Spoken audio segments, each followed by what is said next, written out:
This is a pseudo-podcast from the Sci-Fi Block, March 3rd, 2010. I'm Robert Ring, and today I will be interviewing the director of the upcoming documentary, The People vs. George Lucas, Mr. Alexandre Philippe. Hi, Alexander. Welcome to the podcast. Hi, how are you? I'm doing great. Can you start off by giving us a quick overview of what The People vs. George Lucas is about? Well, the film really is a cultural examination of the dynamic, the conflicted dynamic between George Lucas and his fans over the past 3 decades. Do you find that the prequel trilogy and the altering of the original films is the sole source of this conflict, or do you think there are other things other problems that fans have with George Lucas? Well, I think there's been a number of things, you know, and you know, if you start looking historically, I think really the special editions is where it all, you know, sort of came to a head. Not only the fact that George Lucas, you know, altered his films. You know, a lot of directors do this, of course, nowadays, and come up with their own special editions. But it is specifically George Lucas's refusal to restore and release the original theatrical cuts of his films that have alienated a lot of fans, you know, who feel entitled, in a sense, that, you know, these movies are also, you know, also belong to them. And, you know, there's a series of events, you know, and that's obviously what we explore in the film that have made this I would say, a dysfunctional relationship. And I think the way I look at this film is that it's a love story, but it's a dysfunctional love story. And, you know, so there's certainly a great amount of love that the fans have. I mean, they adore, I think, the man. But there's a lot of frustration, a lot of conflicted feelings, and that's what we've attempted to explore in this film. The special editions, as you said, those were that was kind of the starting point of all this. As far as fans feeling like Lucas was tampering with something that, in a way, belonged to them, do you think that the prequel trilogy, which was disappointing for most fans, also plays into this idea of Lucas messing up something that fans feel is theirs?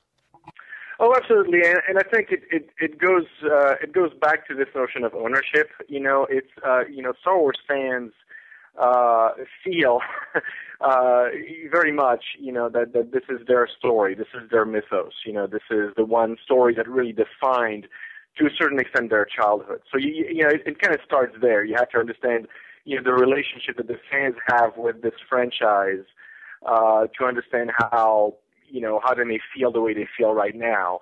And so, you know, when you start adding the prequel trilogy to the special editions, then there's this feeling that George, you know, came back 16 years after, you know, they had started to create all these stories in their minds about what Darth Vader might have been, what the Clone Wars might have been about. And of course, there's no way George could have, you know, fulfilled those you know, met those expectations, really. So, you know, the fans were just, you know, at least the original generation, were massively disappointed, you know, by what George gave them. And it's interesting because you also have this generational conflict. You know, I think, you know, certainly the kids, you know, the younger generation, seem to really enjoy the prequels a great deal. So, you know, I think you're really talking very specifically about a generation of fans and their reaction to, you know, to these new movies. That's interesting, and I was going to ask you about the children being fans of the prequel trilogy and the Clone Wars. Do you think that Lucas designed them that way so that they would appeal to the younger crowd, as a lot of people say? Or do you think he sort of just messed up and it turns out that the kids are the ones who like this stuff? Oh, no, I think there's no question that, you know, those films were made to a large extent for a new generation. And once again, I think that's yet another element that gets, you know, his original fans angry. It's this notion of, you know, how dare you do this, George? You know, we we made you, we followed you from day one, and that's kind of the reasoning, that's really going on behind this. But I mean, if you want to look at this objectively, how could George not have done this for a new generation? I mean, that was the appeal of this. Is that you're showing up 16 years later.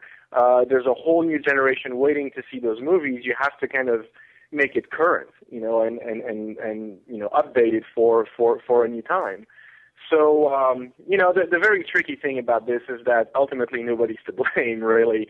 But it's just a very, very peculiar dynamic and relationship in popular culture. Obviously, there are a lot of fans who are just supportive of George Lucas no matter what he does. Do you find that the overwhelming majority of Star Wars fans are the more conflicted love-hate fans, or do you think there is a strong presence on the pure fanboy fan side?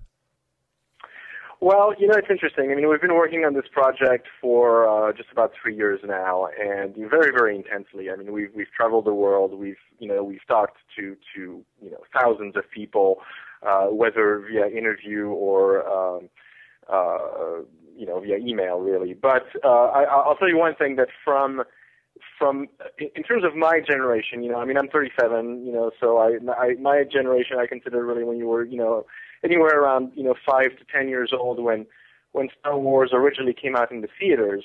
I'm yet to find a single person from my generation who doesn't have that conflicted relationship with George Lucas. It's pretty amazing, and it doesn't matter where you go around the world. There's the love, of course, is there. I mean, everybody recognizes how impactful Star Wars has been. Nobody denies that. But when you start talking about George Lucas, there is the love and the frustration, and sometimes you hear even the hate. It's a very, very powerful feeling, and the new generation, for the most part, doesn't really get that. They don't understand how we can feel so passionately. Right. And then of course there's a lot of people out there who say, well, these are just movies. And that's where it becomes really interesting in the debate is Star Wars just a movie, or is it more than just a movie? Is it our cultural heritage? And that's another topic that we very much explore in the film, because it's a very, very tricky question to answer.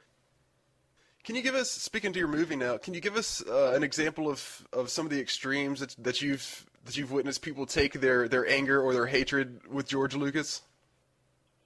Oh, there's many. But I would say first, before I get into the anger, I want to really talk about the passion, because this is a what we call a participatory documentary, in the sense that on top of our own interviews and filming, we've accepted submissions from around the world, and the fans have given us hundreds of hours of amazing footage and have gone above and beyond.